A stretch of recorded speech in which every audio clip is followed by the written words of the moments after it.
This is the part of The Curious Case of Benjamin Button, written by Eric Roth, screen story by Eric Roth and Robin Swycourt, from the short story by F. Scott Fitzgerald. Sometimes we're on a collision course and we just don't know it. Whether it's by accident or by design, there's not a thing we can do about it. A woman in Paris was on her way to go shopping, but she had forgotten her coat, went back to get it.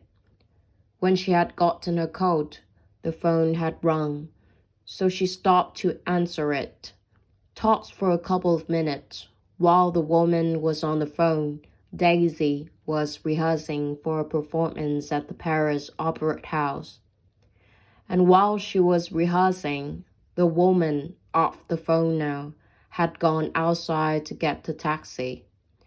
Now a taxi driver had dropped off a fare earlier and had stopped to get a cup of coffee. And all the while, Daisy was rehearsing. And this cab driver who dropped off the earlier fare, who stopped to get a cup of coffee, had picked up the lady who was going to shopping and had missed getting an earlier cab.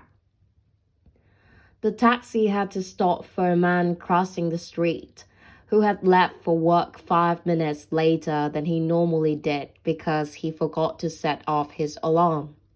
While that man, late for work, was crossing the street, Daisy had finished rehearsing and was taking a shower. And while Daisy was showering, the taxi was waiting outside a boutique for a woman to pick up a package which hadn't been wrapped yet because the girl who was supposed to wrap it had broken up with her boyfriend the night before and forgot. When the package was wrapped, the woman who was back in the cab was blocked by a delivery truck. All the while, Daisy was getting dressed. The delivery truck pulled away and the taxi was able to move, while Daisy, the last to be dressed, waited for one of her friends who had broken a shoelace. While the taxi was stopped, waiting for the traffic light, Daisy and her friend came out the back of the detour.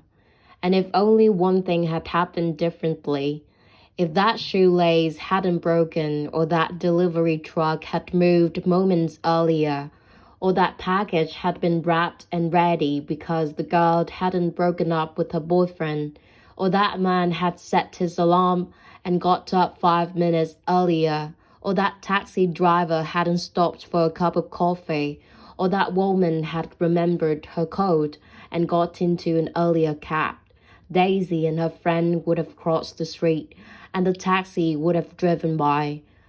But life being what it is, a series of intersecting lives and incidents out of anyone's control, that taxi did not go by, and that driver was momentarily distracted, and that taxi hit Daisy, and her leg was crushed.